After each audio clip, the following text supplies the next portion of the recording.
Vale. Les recordamos cambiar sus nombres para poder y poner sus países para la asistencia. Y bueno, comenzamos con la dinámica de hoy. Hoy contamos con María Gabriela Hernández del Castillo, es venezolana, es nacida en el 71, es abogada de la Universidad Católica Andrés Bello, especialista en Derecho Constitucional, Derecho Procesal, Derecho Mercantil y Laboral. Además, es correlatora de la Constitución del Estado Monagas, un estado importante en Venezuela, fundadora de la Cruz Roja Capítulo Monagas, además de diferentes organizaciones de sociedad civil en su estado. En el 2016 quedó electa como diputada de la Asamblea Nacional de Venezuela y la cual presidió la Comisión de Ambiente y Recursos Renovables y Cambio Climático. Además de eso, también es vicepresidenta de la Comisión de Parlamento Amazónico, en la cual ha trabajado diferentes proyectos en temas de medio ambiente y cambio climático. Entonces, te damos la palabra, Maga. Gracias, Neymar. ¿Me escuchan bien? Sí, por acá sí. Sí. Chévere, chévere. Bueno, quiero agradecerles a todos por escuchar, por estar y fundamentalmente a la Academia de Liderazgo y Renovación Democrática y a Cultura Democrática por hacerme partícipe de este proyecto. En la clase que grabé hace cerca de mes y medio para ustedes, antes de Glasgow, antes de la COP26, me refería a varios temas y les pido que la puedan revisar después de la clase. Me refería a, digamos, a los puntos que voy a tratar en este momento en grandes términos para luego entrar a lo que sucedió en Glasgow y luego a la participación. Decía que el tema del cambio climático ha sido difícil de entender y de traducir por los políticos desde la ciencia hacia la ciudadanía. Y este termina siendo una de las grandes conclusiones y retos que les dejo para el porvenir, porque ha tocado a una dirigencia política un poco divorciada de la ciencia entender lo que planteaba la ciencia aún incluso antes de la primera reunión sobre cambio climático en el mundo que sucedió en Alemania.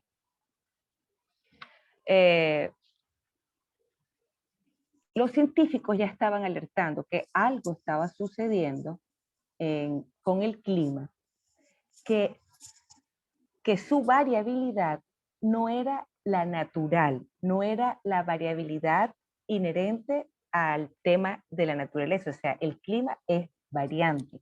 El clima ha variado y eso lo tienen registrado muy bien los científicos en toda la historia de nuestra Tierra. Pero se estaba produciendo una variación que no, sus parámetros no correspondían a las variaciones normales del clima y que esa variación estaba relacionada íntimamente con la actividad del ser humano en la Tierra.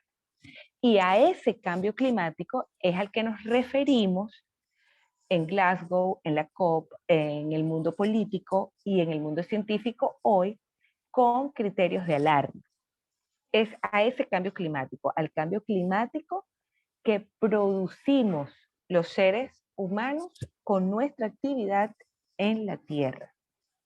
Y eso hay que diferenciarlo, porque uno de los primeros argumentos que se le hacía para contrariar la urgencia de la que hablaban los científicos era justamente, pero es que el clima ha variado todo el tiempo, y lo que decíamos los políticos y lo que decían los actores políticos de diferentes épocas era descalificar la alarma que hacían los científicos diciendo que los cambios en el clima eran inherentes al propio clima. Esto ya es una discusión superada, pero superada con un alto costo porque el mundo político no supo, y creo que aún le cuesta, relacionarse con el mundo científico y traducir en políticas públicas aquellas soluciones que promueve el mundo científico.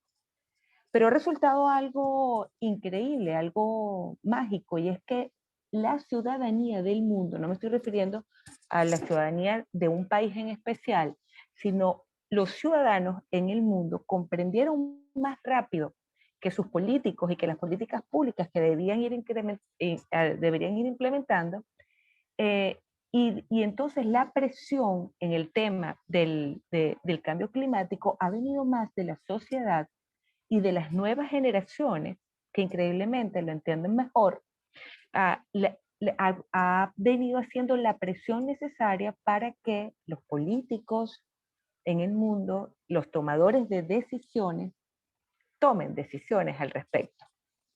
Entonces, esta es una primera gran reflexión que involucra al concepto del cambio climático y que involucra además los retos que tenemos por venir. Cómo hacer que la política y las políticas públicas entiendan más rápido las observaciones científicas en relación al tema de cambio climático y poderlas llevar a cabo. En todo el tema del cambio climático hay dos conceptos fundamentales, que es la mitigación y la adaptación. O sea, cuando vayan al cambio climático, esos son los dos conceptos fundamentales, mitigación y adaptación. La mitigación tiene que ver con la disminución de los gases de efecto invernadero, que son los que se producen por la acción del hombre en la Tierra, del ser humano. La mayor parte de estos gases de efecto invernadero se producen por la quema del combustible fósil. Y es allí donde entra, a mi modo de ver, la segunda gran dificultad para entender el tema del cambio climático y por qué no se hicieron políticas públicas anteriormente o no se implementan medidas más severas en relación a esto. Y es que la mayor parte de los gases de efecto invernadero que provocan el cambio climático vienen de la industria petrolera, vienen de la quema de carbón, del combustible fósil. Y bien saben ustedes, como lo sabemos nosotros en Venezuela, que era nuestra principal industria y fue durante la mayor parte de nuestra historia republicana el principal medio de recursos para nuestro país, en Venezuela, y también en varios latinoamericanos, que entonces esta industria poderosa evitaba la responsabilidad que tiene en la producción de este problema común de la humanidad, que es el cambio climático y la posibilidad de extinción de la vida en la Tierra, porque se le atribuía a esa actividad la mayor responsabilidad en la producción de los gases de efecto invernadero. Entonces tenemos que la mitigación tiene que ver con la reducción de los gases de efecto invernadero. Y en este punto, la principal tarea de los países, que además entrañan los objetivos de desarrollo sostenible, cuando hablamos de sostenibilidad, se habla de que las actividades que realice el hombre, el ser humano en la Tierra, no dañen las posibilidades de vida, que sean sostenibles, es que la actividad vaya compaginada con la producción de la vida, la producción y la sostenibilidad, que se sostenga la vida en la Tierra. Y la mitigación entonces es ese concepto, cómo hacer que los países y que el ser humano se desarrolle y los países se desarrollen sin provocar mayor daño a la vida y al tema, digamos, de la protección de los bienes naturales. Y el segundo concepto que entraña el tema del cambio climático, que debemos tenerlo siempre presente, por un lado tenemos la mitigación, que es la reducción de los gases de efecto invernadero. Y el otro gran concepto es el de la adaptación. ¿Qué dice la ciencia al respecto? Que mientras la humanidad no logre controlar el aumento, se van a vivir en el mundo procesos que podrían ser irreversibles o que van a cambiar también nuestras costumbres, nuestras formas y nuestra forma de relacionarnos con la tierra. Entonces, a eso se le llama adaptación. Y la adaptación supone, por ejemplo, que las normas de los países que tengan poblaciones costeras, y esto es un ejemplo, tengan una mayor previsibilidad para que las construcciones se hagan más lejos de la costa, porque el nivel del mar indefectiblemente va a aumentar y va a comer parte de las costas. Entonces hay que prever dentro de las políticas públicas que tenemos, países que tenemos costa, que las poblaciones, que las comunidades retrocedan a la orilla, porque las orillas que hoy conocemos como orillas van a ir desapareciendo. Ese es su ejemplo en cuanto a la adaptación, pero tenemos muchos y la mayoría tienen que ver con las formas de nuestras ciudades. Luego de visto estos dos conceptos, mitigación y adaptación, tenemos el cambio climático en el centro. Otro de los grandes temas que tenemos con el cambio climático es cómo logramos que los países en mayor desarrollo y con mayor capacidad económica apoyen a los de menor capacidad económica, que están, digamos, un poco más atrás en el tema de cómo buscar la mitigación y la adaptación, cómo pueden ayudar los países más desarrollados a esto. ¿Por qué? Porque los países más desarrollados ya han implementado en sus haberes no solo leyes de cambio climático, como la tienen casi todos ustedes, también en América, sino que han desarrollado tecnologías que le permiten tener, por un lado, formas de energía sustentables, diferentes a la explotación de combustibles fósiles, pero también tienen mayor capacidad de adaptación a los cambios climáticos, porque han sido esos países,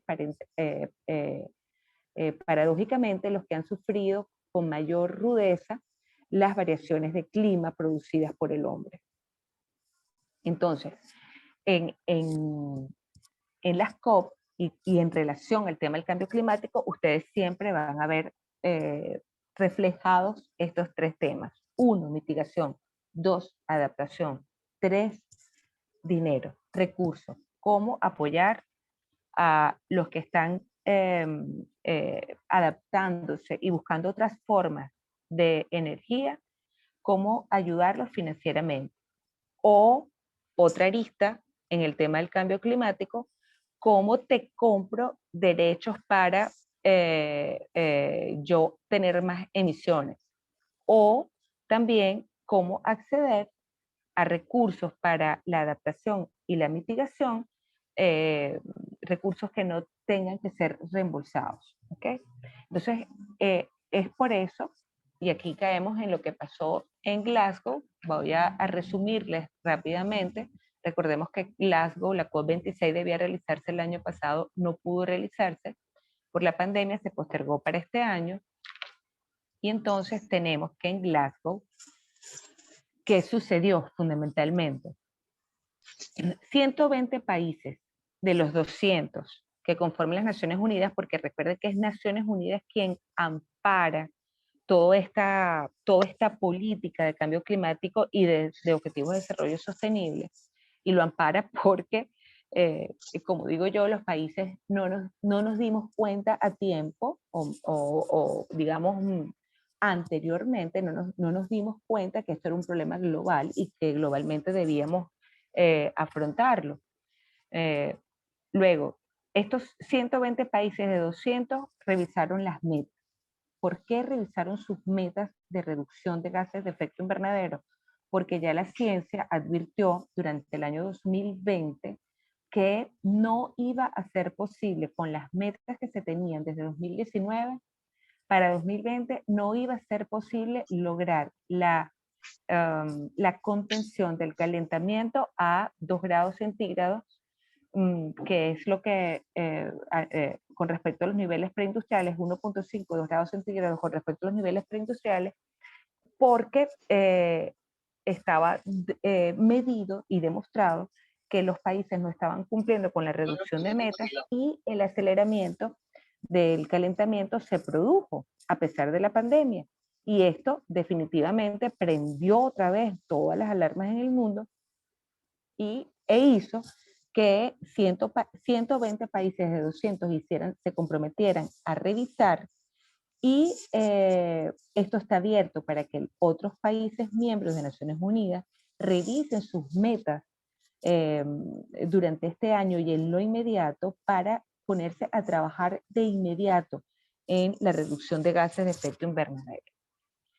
¿Qué otro aspecto podemos extraer de la COP en Glasgow? Es que se estipuló duplicar los esfuerzos en cuanto al monto, el dinero que se estipula para ayudar a los países a la adaptación. Hasta ahora se cuenta en un fondo de 100.000 millones de dólares que no se han completado, rondan los 70.000 millones, y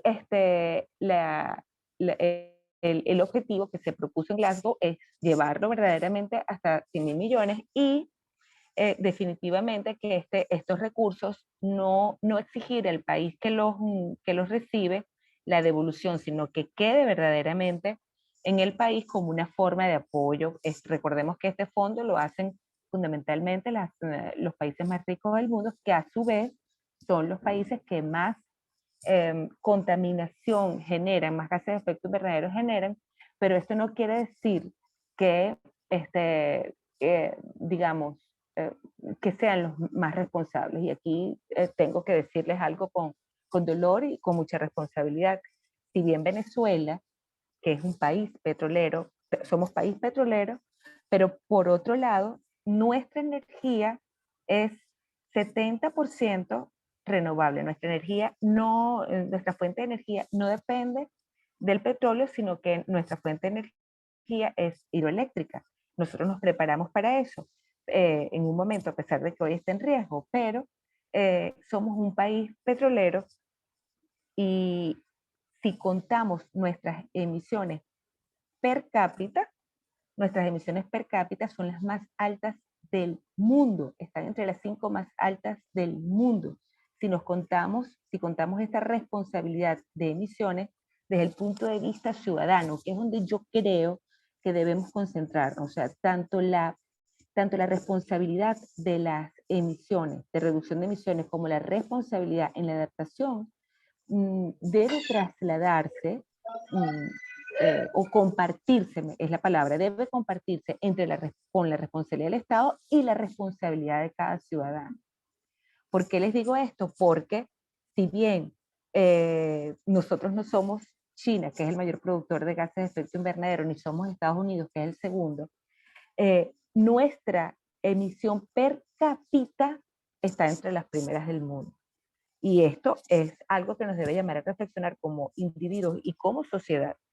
¿Y por qué les digo esto? Porque yo tengo, desde donde estoy, en Venezuela, yo estoy en el estado Monagas, este es el principal productor de petróleo en nuestro país, aunque nos riñamos con los zulianos por esa afirmación, pero acá mismo, desde donde yo estoy, yo puedo ver la emisión de calor que reflejan los mechurrios del furrial y del tejero.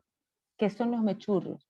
Son esas instalaciones que queman el gas a la atmósfera, que salen desde las entrañas de la Tierra, ¿ok? Sacando gas y liberando a la atmósfera, quemándolos. Esa quema que se produce aquí a pocos metros de mi casa, donde estoy conectada ahorita con ustedes, esa quema es altamente contaminante, emisora de gases de efecto invernadero, y es uno de los puntos fundamentales por los cuales Venezuela se encuentra, contándolo per cápitamente, entre los países de mayor producción de gases de efecto invernadero en el mundo, y esto lo digo con vergüenza. Esto no lo digo con orgullo, pero lo digo con vergüenza porque creo que es fundamental que nosotros aprendamos a ver el problema del cambio climático en el mundo como un problema global, ciertamente, pero un problema cuya solución depende de lo personal y luego hacia lo colectivo. Entonces, en Glasgow se convino en reducir las emisiones, en revisar las metas, en promover más fondos para la adaptación, en definitivamente lograr que el calentamiento esté por debajo de los 2 grados centígrados, y esto porque aún estando por debajo de los 2 grados centígrados hay, digamos, espacios de los ecosistemas que tienen daños, que van a tener daños irreversibles. La actualización de las metas de reducción en cada país y la revisión del artículo 6 del Acuerdo de París, que es el dinero por daño. Digamos, eso es uno de los puntos que se está revisando y que ha sido muy difícil llegar a acuerdos, que es yo te pago a ti, país, para que tú me des tus bonos de carbono, tus derechos a emitir gases de efecto invernadero, porque ya yo los míos los emití completos y estoy haciendo tal o cual actividad que está produciendo gases de efecto invernadero y compromete mis metas. Entonces, para no comprometer mis metas, yo le compro los derechos de emisión a un país que esté en mejores condiciones desde el punto de vista del cumplimiento del Acuerdo de París, y lo rescato por dinero. Entonces vamos otra vez con los retos que tenemos, y les pido por favor que escuchen la clase que ya grabamos, que siempre en esta clase estaban las cosas más ordenadas, pero en todo caso, ciencia y política no pueden estar reñidas. Y si la mayoría de ustedes acá en esta clase están acá, digamos, formándose para la democracia, formándose en liderazgo, nunca más la política puede estar, por lo menos en este tema, y yo creo que ningún otro, alejada de la ciencia. Dificultades para los políticos, sí, porque, digamos, todo este tema del calentamiento tiene muchísimas aristas que tienen, digamos, que son difíciles de traducir. Yo veía, por ejemplo, y les pido que hagan el ejercicio, yo veía estos informes que deben presentar los países a la COP, que son los planes que tienen que presentar los países a la COP, y las evaluaciones de sus grados de emisiones, y tienen tantos ítems en números, en grados, en un lenguaje que para mí, que soy abogada, me cuesta entender. Yo tengo que pedirle a las personas de la academia que manejan estos temas, tradúceme esto, ¿qué significa esto? Para yo poder entonces enseñar a otros. Y en términos gruesos, es lo que yo les acabo de transmitir. El ser humano, a través de sus actividades, genera gases de efecto invernadero que producen un cambio en el clima que no es el natural, es unas modificaciones, unas variables del clima que no son propios de su naturaleza, que van generando en el ecosistema de la Tierra daños que podrían ser irreversibles. Y por eso es la angustia de los científicos y la angustia de todos aquellos ciudadanos que hemos entendido el asunto y que tratamos de verterlo en educación y en políticas públicas. Entonces, si nosotros estamos aquí porque nos estamos formando como líderes, tanto en lo político como en lo social, nosotros tenemos que saber que este tema está muy ligado a la ciencia, y que cuando promovamos políticas públicas tenemos que estar de la mano de quienes pueden ofrecer la información necesaria para que nosotros podamos enseñar y podamos traducirlo en políticas públicas. Esos María, son los retos que tenemos entonces como líderes y como políticos en relación al tema del cambio climático. Yo quiero escucharlos a ustedes ahora. Me gustaría poderlos escuchar. Si tienen preguntas, si tienen reflexiones. Hola María, ¿qué tal? ¿Cómo te va? Mi nombre es Ronaikel Aristeguieta, de Venezuela. Una pregunta. ¿Cómo hacen las organizaciones políticas o de la sociedad civil para poder optar por estos fondos? ¿Cómo son los proyectos en realidad? Gracias. Ronald, lamentablemente, para acceder a estos fondos es fundamentalmente el Estado, para lo cual en el Acuerdo de París y en cada una de estas COP se han establecido organismos públicos que deben contener en ellos todo lo que son las políticas que el Estado viene desarrollando en relación al cambio climático, tanto políticas de adaptación como políticas de mitigación. Y los llevan a estas grandes conferencias donde tienen a su vez una institucionalidad donde tú entregas tus planes de reducción y de mitigación y entonces accedes a estos fondos. Es decir, no lo hace un particular. A estos fondos no accede un particular, accede es el Estado. Y para que el Estado acceda tiene que haber una institucionalidad sobre cambio climático en el Estado de la cual Venezuela carece. Por ejemplo, conocí un poco los proyectos presentados por Colombia a la COP y Colombia se vino con muchísimos recursos porque ha generado proyectos como Estado para el tema del cambio climático, sobre todo a nivel de costa, y eso le permitió acceder a Colombia a importantes fondos en esta oportunidad. Venezuela no cuenta con una institucionalidad sobre cambio climático importante, sólida, ni ha presentado estos informes, digamos, claves para poder acceder a esos fondos.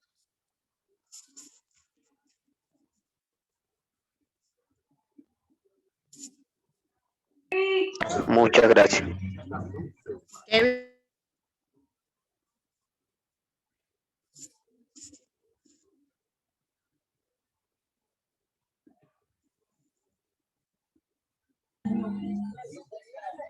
Kevin de Paraguay. ¿Y qué tal? ¿Cómo está? ¿Me escuchan bien? Sí, sí. ¿Qué tal, diputada? ¿Cómo está? Quería hacer Gracias. Bien, Kevin. todo bien, una consulta. Si bien, o sea, yo estoy a favor totalmente de la lucha contra el cambio climático y de lo que eso significa a nivel mundial, encuentro nomás como un conflicto económico dentro de lo que son los acuerdos. ¿Y a qué me refiero? Bien, y en la Unión Europea, que creo que conocemos acá más o menos, que es un acuerdo a nivel regiones, de eliminación de aranceles y muchas otras cosas más entre la Unión Europea y el Mercosur. Por ejemplo, vimos que el principal país que está más o menos, que puso el palo en la rueda, por así decirlo, a este acuerdo fue Francia, ¿verdad? Y ellos decían que era por el tema del Amazonas, el cuidado del Amazonas o sea, el peligro de la explotación del Amazonas, por ejemplo. Y mi consulta va por, o mi afirmación, o para debatirlo un poco también, es que si realmente la lucha contra el cambio climático en Europa o a nivel Naciones Unidas es un objetivo en sí o hay atrás un objetivo económico, en el sentido de que este acuerdo, por ejemplo, beneficia a la producción del Mercosur, a los productores y a todo lo que serían productos primarios, en detrimento de los productores de la Unión Europea. Entonces, como que ahí se va viendo una línea un poco difusa entre realmente ellos están buscando que nosotros, por ejemplo, a nivel de productividad sostenible, o si detrás de eso hay un objetivo económico o comercial, ¿verdad? No sé cómo lo ven ustedes desde su perspectiva. Bueno, el interés económico siempre va a estar allí de parte de todos los países.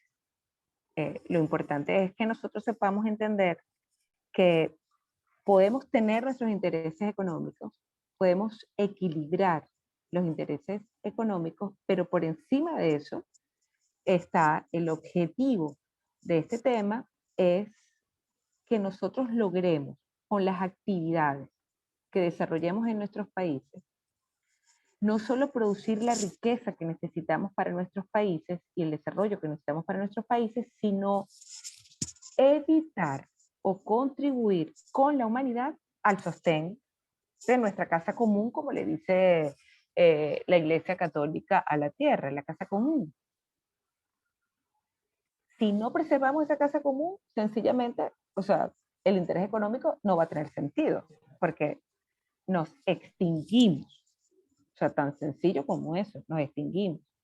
Y si la voracidad económica prevalece sobre ese otro interés de supervivencia y de conservación, pues entonces todo está acabado. El punto es que nosotros como líderes tenemos, y como ciudadanos y como líderes políticos, tenemos que buscar que haya equilibrio y que lo que produzcamos en nuestros países no perjudique a otros, no perjudique a otros. ¿Cuál ha sido, por ejemplo, Kevin Bruno, Kevin de Paraguay? ¿Cuál ha sido nuestra principal denuncia durante estos últimos 6 años desde la Asamblea Nacional? ¿Es que nosotros queremos dejar de producir petróleo? No. O sea, nosotros los venezolanos estamos claros que si bien hay una meta de reducción en el uso de combustibles fósiles, nuestro principal recurso para nosotros salir del atolladero en el que estamos, de pobreza, de crisis humanitaria, etcétera, es el petróleo, porque es lo que tenemos allí a la mano mientras desarrollamos otras formas de producción. Sin embargo, esa producción, la extracción, la exportación o el procesar el petróleo no puede hacerse a costa de vida, empezando por la de los propios venezolanos. O sea, esta contaminación que nosotros presenciamos aquí a kilómetros de distancia de mi casa, esa quema es perjudicial para las personas que habitan en el Furrial, en Punta de Mata, en el Tejero, porque les produce una contaminación ambiental bárbara. Pero es que además esas emisiones que estamos produciendo contribuyen a un calentamiento que te va a perjudicar a ti en Paraguay, que va a perjudicar a los europeos, que va a perjudicar a Asia, a África, al resto de los continentes. Porque el ambiente es así, el clima es así, el clima tú no lo puedes, eh, eh, digamos, no lo puedes sectorizar en la Tierra, el clima es común a la casa. Entonces, no puedes partirlo. Y lo que haces en un punto de la Tierra perjudica al otro. Entonces, ciertamente, ¿hay que equilibrar los intereses económicos? Sí. ¿Los vas a eliminar los intereses económicos de las negociaciones y de las relaciones de los países? Jamás. Siempre va a estar ahí presente. Lo que tenemos es que buscar preservar que la actividad económica sea sostenible e impacte mínimamente el tema de las emisiones que perjudiquen no solamente al país que las produce, sino al mundo entero. Muchas gracias, doctor.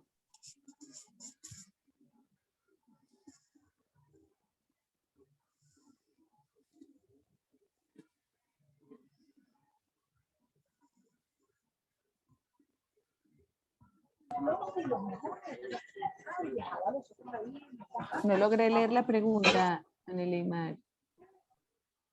¿Qué hizo aquí? Hola, Aquí Salina. lo puedo hacer así en voz. Ajá. Porque es más que todo como un llamado y una reflexión y era como saber realmente qué piensas sobre la situación actual pandémica, donde, donde no se queda muy claro, ¿verdad? Si estamos estancados, mejor o peor, al respecto de que ahora hay menos personas que transitan, usan menos autos, etcétera, menos contaminación de ese estilo, pero al mismo tiempo están el montón de mascarillas en la mar y, ¿verdad? Entonces vienen nuevas condiciones de adaptación a la sociedad que al parecer vamos para peor. Entonces, como, ¿qué sería como, bueno, como preguntarnos eso, la contaminación industrial versus la contaminación local en medio de este contexto, algo así? Celina, yo soy una una militante del optimismo. Ciertamente la pandemia vino para cambiarnos muchísimo y quizás para quedarse con nosotros por un buen tiempo. Pero yo creo que la pandemia lo que vino fue acelerar un poco nuestra necesidad de cambiar. Y esos cambios creo que sí van a ser permanentes. Por ejemplo, esto del trabajo a distancia que nos ha costado mucho a algunos, pero que ha caído como anillo al dedo para gran parte, vino a transformar no solamente las vidas de las empresas, de las unidades de producción, sino también a ver de otras formas nuestras capacidades y nuestras prácticas, nuestras costumbres. Yo creo que íbamos hacia lo que la pandemia nos llevó de una manera tan rápida y abrupta, teníamos que ir hacia allá. Eso todavía yo no tengo claro si la pandemia realmente, digamos, disminuyó la cantidad de gases de efecto invernadero que producíamos.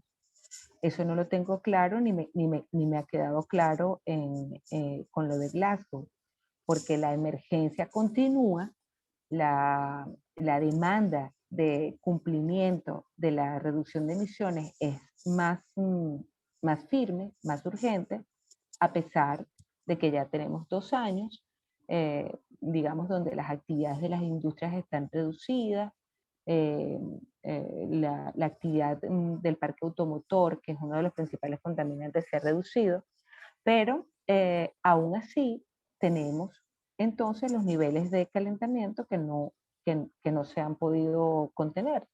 Entonces no tengo claro si la pandemia realmente tuvo algún impacto sobre la reducción de gases de efecto invernadero, más ciertamente sí los tuvo,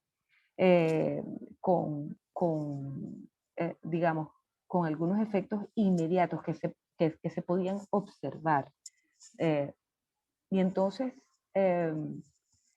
que si la pandemia tuvo el impacto sobre la contaminación o no, yo creo que, estimo, por lo que yo puedo apreciar, que sí, pero el cambio fundamental es aquel que se traduce en las prácticas habituales de cada ciudadano y de cada comunidad.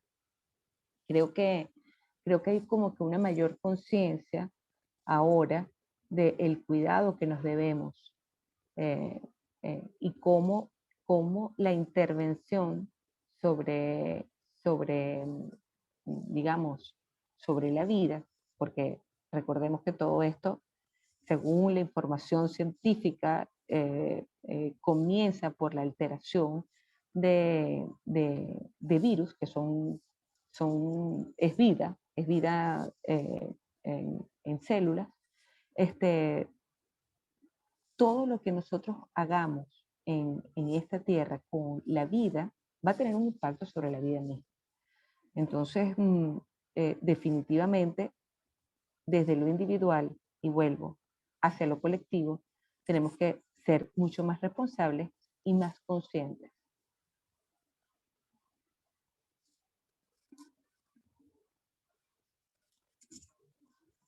Muchas gracias. Totalmente de acuerdo. Muy debatible, ¿verdad? Que nos vino a enseñar la pandemia respecto a nuestras acciones y el futuro accionar. Muchas gracias.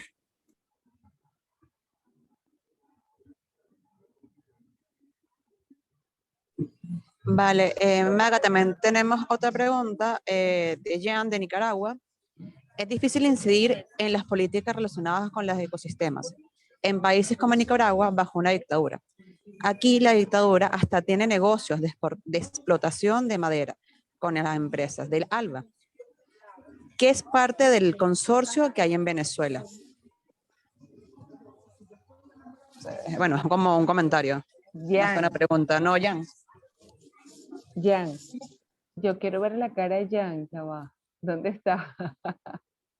Mira, Jan. Los chicos en Nicaragua poco ponen la cámara por temas de seguridad. Allá hay Sí, mucha persecución, sí. Maga. Jan, fíjate lo que te voy a decir. Fíjate lo que te voy a decir.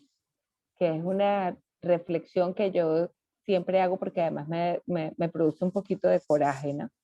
Que el tema ambiental lo han relacionado históricamente con la izquierda.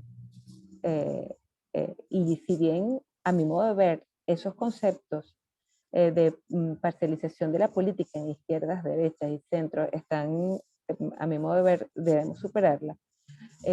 Todavía esas cabezas izquierdistas creen que el tema ambiental es de ellos y que ellos, que es propio y que todo lo que no sea izquierda, le hace a Estados Unidos, parte de Europa, no sé cuánto, lo que quieren es fregarnos y no tienen responsabilidad sobre el tema de la naturaleza y la preservación ambiental, etc. Y nada más falso que esto, nada más falso que esto, y lo hemos comprobado y vivido los venezolanos y ustedes los nicaragüenses en estos últimos 20 años en Venezuela, porque después de haber sido pioneros de las políticas ambientales en América entera, Venezuela fue pionera en políticas ambientales, de haber tenido una de las institucionalidades ambientales más sólidas en todo el continente americano. Nuestro país está en un 50% bajo áreas bajo régimen de administración especial o parques nacionales que deben protegerse según ley y que nos proporcionan digamos, nos asegura o nos debería asegurar el tema de la protección del agua y de la electricidad, que como les dije anteriormente, nuestra electricidad proviene en un 70% de la energía de la fuerza hidráulica que producen las aguas de nuestros ríos. Entonces es algo que para nosotros es vital. O sea, si nosotros no preservamos naturaleza, nos quedamos sin agua, no solamente para la vida, para el consumo, sino para mover las turbinas que nos dan la electricidad y el desarrollo en consecuencia. Entonces, no es un tema de los izquierdistas el tema ambiental, un tema de los ciudadanos. El tema ambiental es un tema de los ciudadanos, no tiene color político, como he dicho yo, y tampoco tiene fronteras. El tema ambiental no tiene fronteras, y después un poco les hablo del Amazonas. Pero cuando ciertamente ya estos regímenes autoritarios son contrarios a estas políticas que se vienen implementando en el mundo para la sostenibilidad y muy en particular con el cambio climático. ¿Y por qué lo sostengo? Porque lo vivo a diario, porque lo vivo a diario. No solamente en estos 20 años se destruyó la institucionalidad ambiental en Venezuela, sino que la industria petrolera, que estaba catalogada, PDVSA, como una de las principales industrias en el mundo que mayor cuidado tenían con el tema de naturaleza, donde no teníamos accidentes ni laborales ni ambientales, se convirtió en todo lo contrario en pocos años. En pocos años. La contaminación que está produciendo la industria petrolera en Venezuela no tiene nombre. No tiene nombre. Y les voy a poner otro ejemplo. Ya les hablé de la quema de gas que está aquí mismo a pocos metros de mi casa. Quiero hablarles de la acumulación de coque en Anzoátegui. La acumulación de coque. El coque es un derivado de la refinación del petróleo, es un polvillo negro que es súper tóxico, es un metal. Ese coque puede reutilizarse y anteriormente en Venezuela ese coque desde las diferentes refinerías en Venezuela, pero en particular de la de Anzoátegui, que es donde hoy hay mayor acumulación, ese coque se transportaba a la costa y allí era vendido y lo compraban países que sufren inviernos severos porque es una fuente de calor económica, tóxica pero económica. Y lo compraban. Pero además ese coque puede ser convertido, puede ser, digamos, procesado, puede ser mutado a otros bienes de consumo que no afecten. Sin embargo, se acumula al acumularse en las montañas de coque, en la refinería, como es un polvillo, un metal en polvo, puede volar con cualquier brisa, vuela, se va a los campos, se va a las aguas, se va a los árboles, se va al mar, lo respira. Y al respirarlo, esos metales que hacen contacto con tu mucosa, con tu torrente sanguíneo, empieza a mutar las células vivas de tu cuerpo. Entonces, por eso nosotros tenemos en esa zona donde se acumula coque y donde se quema el gas, una alta incidencia en casos de cáncer, en casos de alteración en las mujeres embarazadas, en los fetos. Los niños nacen con malformaciones, nacen con deficiencias, etcétera, etcétera. ¿Por qué te digo todo esto? Porque ciertamente en nuestros países, que supuestamente son los llamados, sus gobiernos, los más protectores de la naturaleza, no lo son. Y la corrupción que crean en su desarrollo, la corrupción que crean es tal que se producen entonces estas cosas de las que tú hablas. No me extraña que haya negocio entre Nicaragua y Venezuela con el tema de los árboles, porque acá mismo, en Monagas, junto al Anzoátegui, existe el bosque de Uberito. Les invito a que busquen lo que es el bosque de Uberito en mi país, en Venezuela. Es el bosque artificial de pino más grande del mundo. Artificial porque no es un bosque que estaba allí, porque nosotros no tenemos pinos en estas zonas orientales, sino que lo creó el hombre porque lo creó el Estado con la Corporación Venezolana de Guayana en un momento político de la democracia, y se creó en esa zona con varios objetivos. Uno, producir madera. Dos, producir pulpa de papel. Tres, revertir de algún modo la contaminación que producía la industria petrolera, porque en esa zona hay una dinámica producción petrolera, o la había. El bosque de Uberito entonces está en 2 estados venezolanos. Es una cosa hermosísima. Está en Monagas y Anzoátegui, búsquenlo. Y son pinos y son sembradíos de pinos gigantescos. Allí los militares venezolanos se hicieron de ese bosque hace ya muchísimos años, tomaron el control de ese bosque, ellos sacan la madera, ellos no han vuelto a sembrar un pino, por lo menos no que yo tenga conocimiento. El bosque ha sufrido mucho porque no se hace la limpieza de los cortafuegos, entonces como el pino es un árbol inflamable, cuando hay un fuego se consume en gran parte de este bosque, y siguen sacando la madera y no rinden, digamos, cuenta de cuánto entra en razón de la venta de esa madera, cuánto entra al país. Mucho por el contrario, en esas zonas que se crearon en pueblos como Barrancas y Temblador, que son pueblos del sur de mi estado, se crearon muchísimas empresas familiares y corporaciones que compraban, o se hacían de hectáreas de pino para procesar madera, venderla, para hacer casa, para industrializarla, para procesar la madera.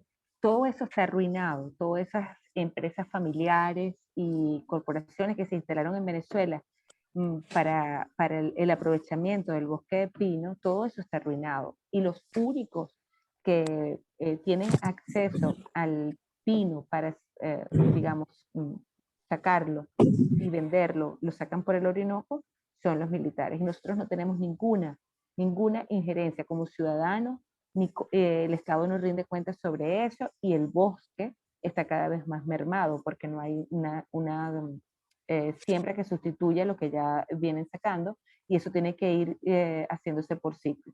Y así como te digo el ejemplo de la madera acá, en este bosque de Uberito, te pongo el ejemplo de lo que es el arco minero del Orinoco, que ustedes han debido escuchar ya, que es la política minera, aurífera, y de otros metales, diamantes del Estado venezolano, que en una oportunidad era tan escandalosa que se suspendió esa actividad.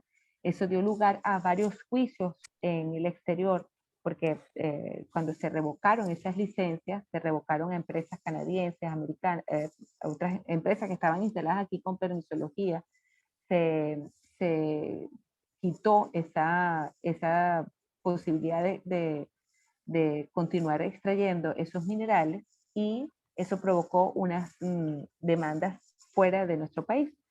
Pero desde el 2016 esa política se reanudó ferozmente, controlada por militares y entendemos por grupos irregulares, y tienen en buena parte de nuestro territorio, y además en territorios protegidos como los del Parque Nacional Canaima, hay evidencia de cómo se está extrayendo el oro a costa sobre unos suelos que son milenarios y de parques nacionales, además suelos protegidos por su antigüedad, cómo se están produciendo daños allí que podrían ser irreparables. Y eso lo controlan los militares y lo controla el Estado venezolano. Así que entiendo perfectamente tu pregunta, Jan, tu preocupación, y por eso vuelvo al principio, la responsabilidad individual que tenemos todos como ciudadanos en el tema de la protección del ambiente va también a que tenemos que preservar, o sea, una vez conquistada, porque la hemos perdido Nicaragua y Venezuela, la democracia nuevamente, debemos hacer todo por preservarla, y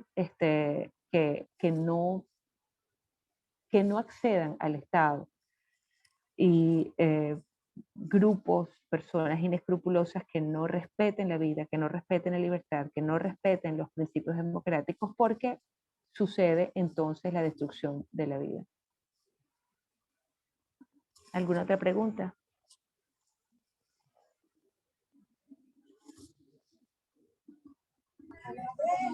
Creo que no, Maga, pero igual también tenemos unos anuncios parroquiales para los chicos. Bueno, esta es la última clase. Les agradecemos a todos el conectarse, el acompañarnos durante estas semanas. Recuerden que hasta el día 12 tendrán chance para las evaluaciones. Y bueno, para nosotros es sumamente importante su participación, y agradecerles toda la dinámica que han tenido en cada uno de sus países. Y dentro de 2 semanas estarán recibiendo los certificados del curso y bueno, sus notas pertinentes por la participación. Eso sería todo por hoy. Y bueno, chicos, muchas gracias por acompañarnos durante estos últimos 3 meses. Gracias muchachos. Y quedó sus órdenes. Vamos a tomar la fotico de cierre, chicos, si quieren poner la cámara.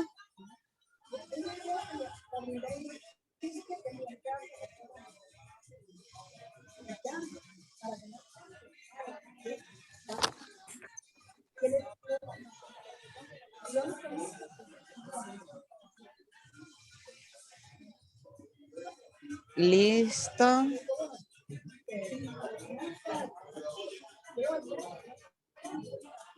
Bueno, muchas gracias, chicos, y bueno, estamos atentos a cualquier duda. Estamos todos a la orden. Gracias.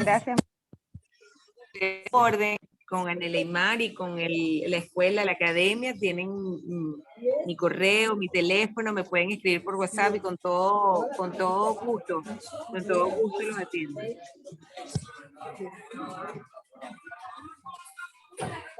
Ya, chao, chao.